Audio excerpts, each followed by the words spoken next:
It's so stupid. Good afternoon and welcome back to another video with a guy and his projects. Today is a bright, sunny, shiny, beautiful, gorgeous, chilly day, and we just replaced the driver's seat cushion, the driver's seat leather, and the driver's seat heater pad on this 2004 F250 Lariat package. So I love this truck. I've had this truck for a few years now. Love everything about it except how unreliable it is. Unreliable and other than that, it's a great truck. In fact, I just took this on a 13-hour road trip with hauling about 7,000 pounds the other day, and it did perfect. I'm always nervous before those trips with this truck. I've never been nervous about another truck before, but this one I get nervous about, but it did fine. We made it back. All is fine and dandy. But the purpose of today's video is to show you guys how I, not how you're supposed to, not how you should, but how I, a non-mechanic, non-experienced, non-trained guy, replaced the seat cushion, the seat pad, the leather on top of it, rewrapped it, and the new seat heater on this truck. So again, not a professional, not trained. I will link all the products I used and purchased down below. I got an Amazon affiliate account, so if you click on a link and you buy something within 24 hours without clicking on somebody else's link after mine, I make a little commission on it. I appreciate it. Those of you that do that, thank you very much. There's also a PayPal and a Zelle link down below if you want to donate directly to the channel and keep these videos coming. So let's get started. So pretty much this is a very easy job. It took time. It took me 2 days, but not because it was 2 days of effort. It was we had a cushion mishap with Ford, but don't worry, I got the right part number for you if you have the same truck. So all I did is I moved the seat all the way backwards, and then there's two T55 Torx bolts holding the frame of the seat to the floor. You got to remove those. And then I moved the car seat out of the back seat so I had room to work, some elbow room. I removed the floor mat, not that you have to, just for me to have room. And I removed the two bolts holding the frame in the back as well. One was the same T55s up front. The other one was an 18mm socket. There's a little plastic cap on top. I just used a flat screwdriver, popped it off, broke it of course because it's old and dry rotted, but that's what I did. So that was out. Now your seat is unbolted. That was quick and easy, painless, okay? All right, so before you disconnect electrical, this is, I learned, was fairly important. You kind of want the seat in the middle-ish of its track. So if you've got the seat all the way forward right now to get the back cut done, go move it back to about the middle of the track. This is gonna help you later with some bolts to get loose. So move it to about the middle. I then picked the seat up off of the stud in the rear and then leaned it back so I could get my hands under there, and I disconnected the electrical harness. There was just one harness for me. It disconnects and now your seat is free to remove. Now I have a crew cab and it was very easy to just pull the seat out the front. I didn't have to do really anything. These cabs are really roomy in that aspect and it was easy peasy.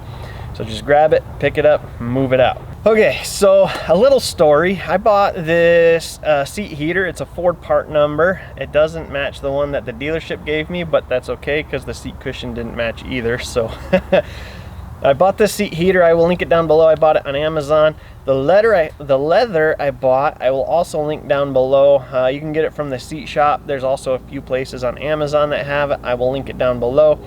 The seat pad, the cushion, you can get from a myriad of places, but it was really hard to track down. I ordered one that didn't fit. It was the wrong one. I gave the company my VIN number. They said, yes, it's the right one. I returned it. And yeah, so then I went to Ford and I bought this one straight from the Ford dealer. I gave them my VIN. We traced it down. They asked me 5 million questions about how the cab was set up. And they gave me this cushion, which didn't look right at first, but I took it anyway, and sure enough it wasn't right, so I had to take that back later, and when I took the seat apart and I found out, took that back, ordered the correct one, got the correct one and all as well. So we're going to replace this whole thing. We're keeping the frame and that's about it. So the leather from the seat shop that I ordered was really quite nice. It almost matches, it's quite a different color from the rest of the seat, but that's to be expected. This thing's 22 years old. No, 19. This thing's 19 years old. It's got 290,000 miles worth of people's sweat sitting in this leather, so it's going to is going to be different. So now that I see what I see, I might replace the back eventually as well. But for now, I have no problem. It's pretty close. So back to removing the seat. I took the seat belt off of the frame. Turns out you don't have to do that, so you can skip that step if you'd like, but I did take it off. The lumbar adjuster, the big plastic round thing, that just pops off.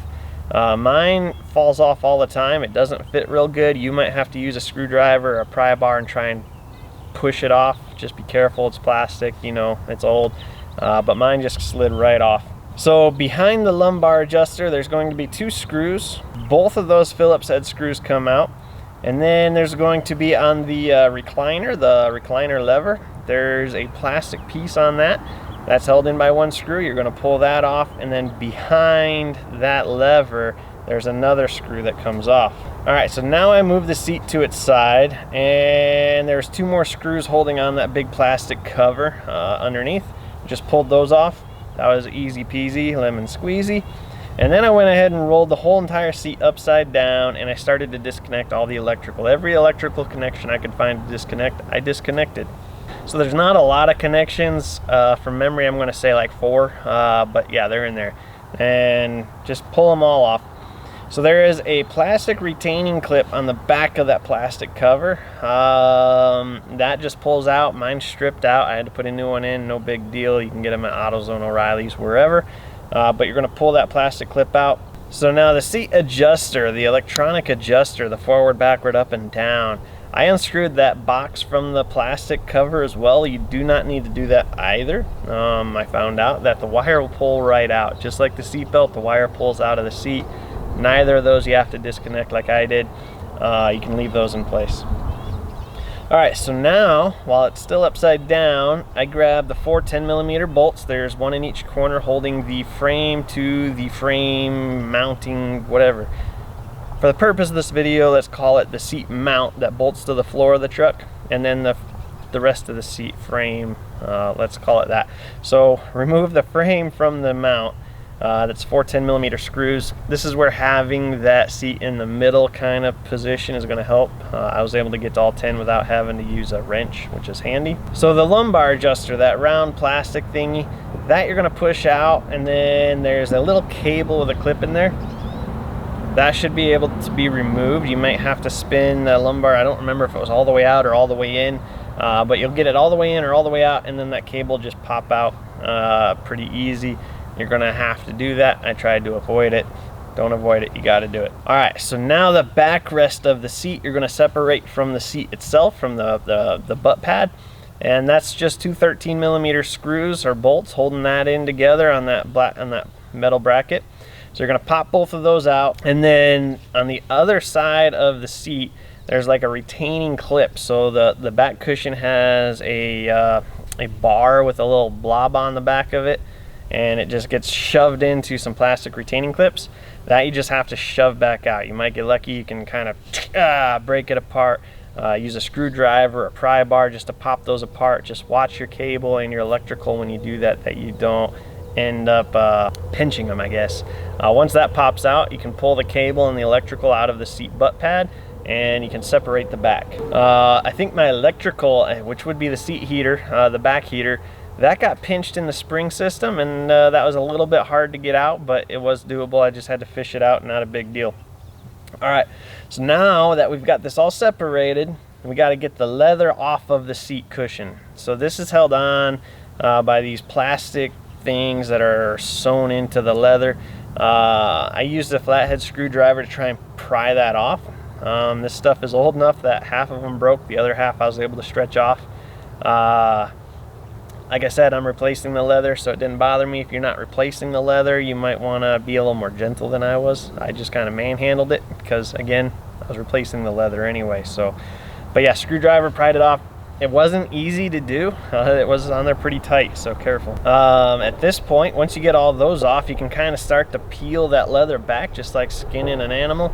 You're just gonna peel that leather up over each corner and get it to where it's almost inside out, essentially, and the only thing holding it to the seat now is the hog rings. So as far as the hog rings go, if you're planning on reusing this cushion or reusing the leather or reusing anything, be more gentle than I was. I'm getting rid of this whole system, so I didn't even need to unhook all this because right now the cushion and everything's separated from the frame, the spring frame. But so if you want to be careful, you might use a pair of side cutters and cut them. I don't know what the best way to do this is. This is my first time ever messing with hog rings. I just grabbed some needle nose, went in there and twisted and then pulled it off.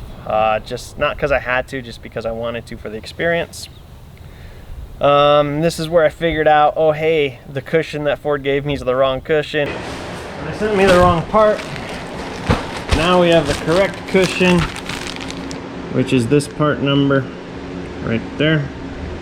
That is correct, hopefully.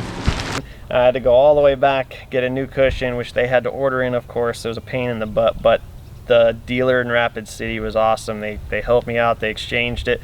The one I needed was actually a few dollars more, and they did a flat exchange, so it was thank you to, I think that's McKee Ford there in Rapid City. Before I put the new one together, now that I have it, which is purple by the way, just in case you're wondering, so I could take my hand and I could almost squish that cushion and feel my fingers, not quite, but you get the idea. I could squish it a long ways. The new pad I could barely even squish down a half an inch, so keep that in mind. The new one was way stiffer, and I was actually a little nervous that it would be uncomfortably stiff, but like I said, I just took a 13-hour road trip in this thing. I was comfortable all the way, so it's actually really nice. All right, so to put the new seat heater in place, you want to be careful, don't rip anything. There's a spot, you'll see it, where you can shove it down into a crack. That's just so that the seat can expand and flex when your butt sits on it. Just get this in place to the best of your ability. There's a little channel in the back of the cushion for the wire to go through. I got it all in place right where I wanted it, and then I peeled the stickers and stuck it down, and I'm hoping that's good enough. All right, so now we're ready to reassemble everything. Oh, we've already started with the heater. Sorry, I took a break for that trailer and I forgot where I was. So now you're ready to start putting the leather, the hog rings on the cushion. I went ahead and put my cushion on the frame to do this only because I was pushing it down really hard with them hog rings and I wanted some support underneath it. So I put it on the frame, do it how you wish. I don't think it matters. But the hog rings, this is my first ever experience with hog rings. Sounds like this place is waking up, man. We got trucks and trailers, UTVs, ATVs, dirt bikes, everything. I'm at the entrance. I didn't feel like taking this big old beast down to the main thing. So anyway, where was I?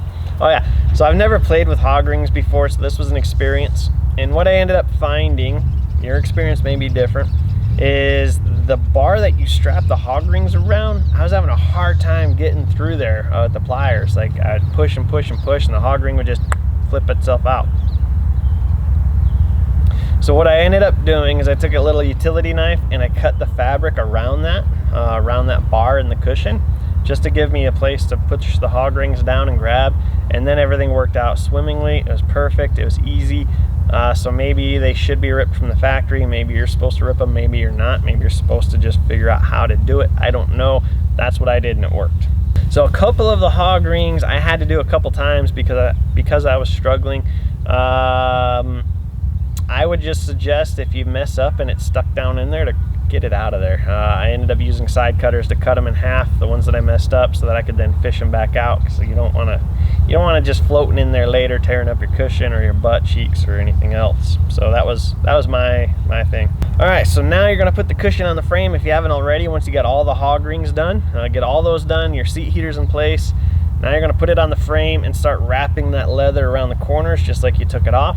Now once you get it wrapped around the corners, you're gonna get those plastic crimp things around the bottom of the frame. Again, this I struggled with more than I'd like to admit. I tried squishing, I sat on it, I leaned on it and everything, and some of them went on easy and a couple of them I really struggled with. But once I got them all in place, it looked great. There's no wrinkles, there's no tears, I was actually very impressed with how the seat looks, and it still looks good after, shoot, we've probably got a good 25 hours in the seat since I did this, and it's holding up great. All right, so now I'm not gonna walk you through step by step how to put the seat back together because this is turning into a long video already. But to summarize, you got the leather wrapped around. Now you can put your frame back together, reconnect all your electrical, and really that's all there is to it. You're gonna slide your, oh, hold on. You got a noisy one, folks. So your leather's wrapped. Whether you started bolting the frame back together or not, I don't know, but you need to fish the wires through that frame again. And of course, my new leather didn't come with any pre-cut holes, which is probably good. I used a utility knife and I felt underneath the frame to figure out where the holes were, where the wires were coming through. And without cutting your finger off, I just used a utility knife and cut slits where the wires needed to go through. There's going to be a couple of those. You got your lumbar adjuster that's got to go through, your controls, your other stuff. So all your wires snake through. If you have to cut a hole in the new leather, I know it sucks, but that's you're supposed to do it. So cut your hole and move on. So pretty much you're bolting the frame back together with the mount. Now you can get your seat back put back on your pad. Same way it came off, sneak your wires through, and then just grab that peg on the opposite side of the bracket. Get that lined up and then just pull it in to snap into place. It should snap, you'll know. And then you get your bracket all lined up. You might want to use some plastic or a tarp or a rag to protect the leather, as it's going to rub on the new leather. Get that all lined up. Again, you're going to have to cut a couple more holes for that. You might get lucky and you might be able to just drill through it. You might have to cut it a little slit. Either way, get those bolts in and you're pretty much done now. We got the plastic cover back in place, screwed all that back in, put in new plastic retainer clips on it. So by the way, when I had the wrong cushion, I didn't want to leave this thing out in the driveway in my way, so I had put it in the garage. Now I know what it feels like to be short, because I sat on the floor to back this up, and yeah, it felt really awkward. All right, so you bolt this back in place, put all your bolts in, hook up your electrical, and you're good to go, really. Test all your functions, make sure it all works before you get too comfy, and you're good to go. So I sat in it and it is very solid. Like the lumbar on your left leg on the other one was completely worn out, completely gone, and this still has really good lumbar because it's, you know, brand new and factory from Ford, and it's very solid. So all right, let's give her a test. Oh, holy smokes. I feel like I am taller. It's like, man, this is thick. Can't even reach the brake pedal. So push that all the way down. Wow, that's all the way down and I still feel taller. Like a lot taller. And this bolstering. So before, this was so worn out that as I was driving, I'd kind of slide that way. Now, like this holds my leg up. Like if I try to throw my leg over, it just sits there. See, watch. See, it brings it right back. It's so stupid. Wow, though. That is, we're gonna have to break that in. This is stiff. But this holds me in place. Like it almost keeps my legs too close together and kind of pinching things, you know. But, oh, wow, that's a big difference, guys. I'm gonna say, if you're even considering replacing your cushions, go for it. This changes the whole truck.